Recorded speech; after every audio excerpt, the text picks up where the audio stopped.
Okay, so again, my name is Karen, and as I said, Brianna, you can stop me anytime if you want to make a comment or just ask a question. This is about the U.S. Census, and specifically this year, it's relevant because we're having one this year. Okay, let's go to the second slide. Okay, first of all, just a brief overview. The U.S. Census counts every person living in the United States and 5 U.S. territories. Territories include like Puerto Rico, Guam, and a few other islands. And just basically a census is a population count. It's as simple as that. But it's not simple to do, trying to find everybody. It can be very hard. Okay. So when does it take place? The federal government conducts the census every 10 years. And so they're conducting it right now in 2020. And we'll talk about why is it so important. But first, how do they go about doing it? This year, the census forms were sent to homes across the country in mid-March. And if you've gotten the form, then you'll know that you can respond in one of 3 ways: online, by phone, or by mail. And by law, all U.S. residents are required to respond. Did you get your form, Brianna?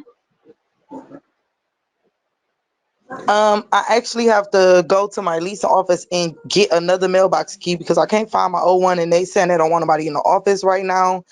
So I guess I have to call and give them the money order and put it in the box and stuff like that.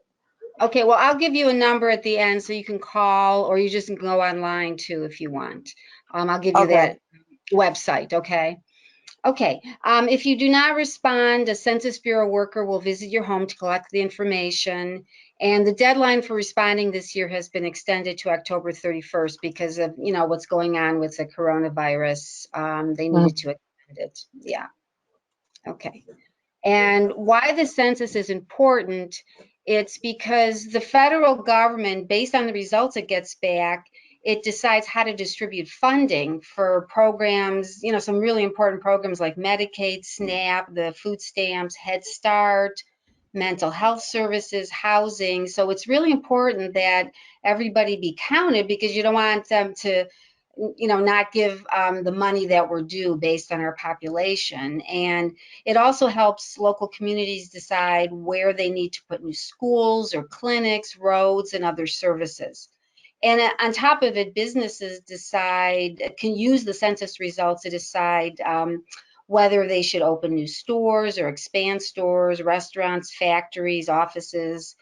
And also it's used to decide how many representatives each state has, in the U.S. House of Representatives in Congress. There are a total of 435 representatives, and Ohio is 16. And Ohio has lost population over the years. We used to have more, but right now it's 16. So we want to get an accurate count so we have a voice in Congress in Washington. And this is, again, are just some of the things that we get funding for and why it's so important that they get an accurate count, like libraries, schools, hospitals, school meal programs, community centers, Medicare, fire departments. So it's really important to get an accurate count. Just a really brief history of it. When it conducted its first census in 1790, when they were still using, horses to get around, the population was 3.9 million, and there were 13 states, and now there are about 330 million and 50 states plus several territories. So we've, really, really grown over the 200 years. And over these 230 years, the census has recorded our growth from its origins as a rural farming nation. Most people were farmers in those days, and now we're a global superpower and the 3rd largest country in the world. Okay. Confidentiality is really important. A lot of people are worried about privacy and about, the government getting hold of personal information, but by law, they cannot release any information about you, about your home, your business, even to law enforcement agencies, and that includes immigration services. So they want to get information. They're not just counting citizens, they're counting everybody, even people who don't have papers, undocumented immigrants. So I know a lot of immigrants are very worried about this, but they're not allowed by law to share this with immigration services. Okay, so we're just going to briefly review the census questions. I think the main thing is to know, why are they asking these questions? Why do they even need this information? So how many people, you might want to mute that just while you're listening, and then unmute it, if you have a question. Okay, how many people are living or staying in this house, apartment, or mobile home on April 1st? That's what they're basing it on, April 1st. Okay, so this is basically everyone living and sleeping in your home most of the time, even if it's temporary. And the reason is they just want to ensure the entire US population is counted. Question 2, were there any other people staying here on that date that you didn't include? And this includes all related and unrelated children and adults living in your home. So it's not just members of the family, it's anybody living there. And they want to count everyone just once and in the right place. Sometimes they do get double counts. They try to avoid that, but it does happen sometimes, but they do try to avoid that. Okay, the question 3 is they ask if you or someone in your house owns your home with a mortgage or loan, if you own it free and clear without a mortgage, if you rent, or if you occupy it without renting.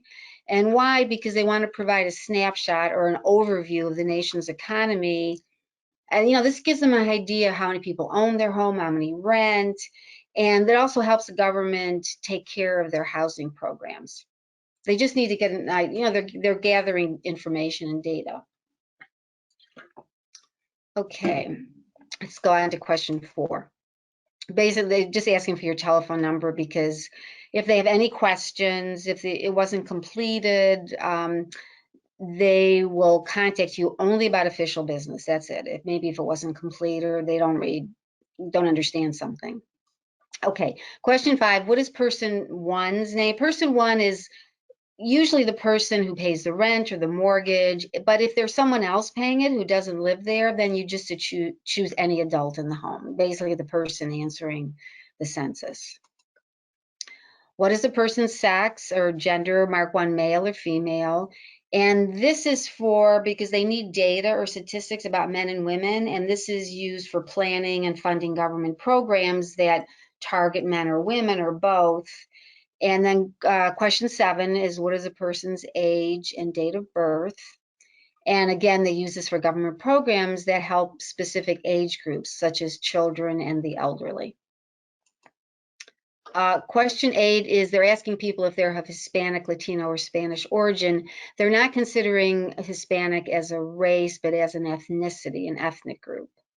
And they want to have, this is to help the government make sure that laws against discrimination, such as the Voting Rights Act and the Civil Rights Act, are being followed.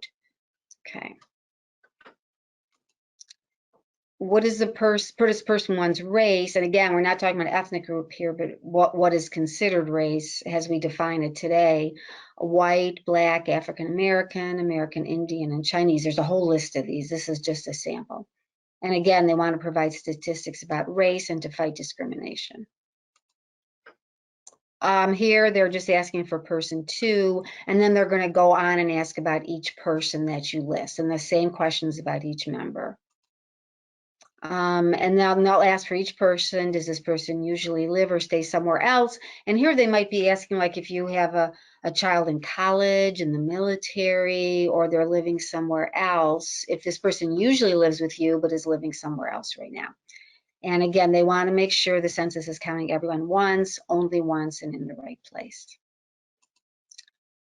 And then they ask, how is this person related to person 1? And you have a long list, son, brother, father, mother, whatever it is. And they need this because they need to know about data about families and households so that they can plan government programs that support families and provide money for those services. It seems like a lot, but I answered the questions and it took me 5 minutes maybe. I mean, obviously if you have a bigger family, it's going to take longer, but it really doesn't take very long. Okay, avoiding scams, this is kind of important. They will never ask you for your social security number, your bank account or credit card numbers, anything on behalf of a political party, and never money or donations. And if you get something like that, that's not the Census Bureau. Spam website. All valid Census Bureau websites end in .gov. If not, if you get something like that that says it's the census, assume that it's a spam. Okay, so here's the correct website I told you about before. It's 2020census.gov. Or if you want to respond directly to the census, all you have to do is go to my2020census.gov and you'll put in your information and then you can answer the question.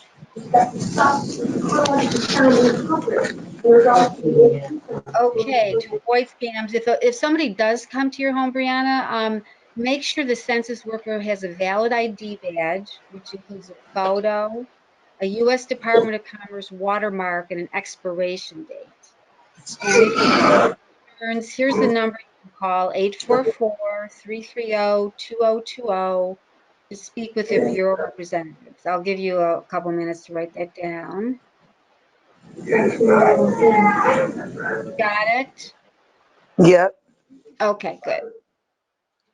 And then just a little bit of vocabulary. You might know all of these, but just in case, I want to go over them. Census is a population count. Ethnicity or ethnic group is just having a common cultural or national tradition or origin. And here they're calling Hispanic an ethnic group. Free and clear just means ownership of a home without mortgage or other type of loan. It basically means that you've paid off the mortgage. Option choices. Relevant, you probably know, I'm sure you know, it's just connected or related to a situation. Snapshot, overview or summary. Statistics is a collection of numerical facts, like how many people, homes. It's also called data.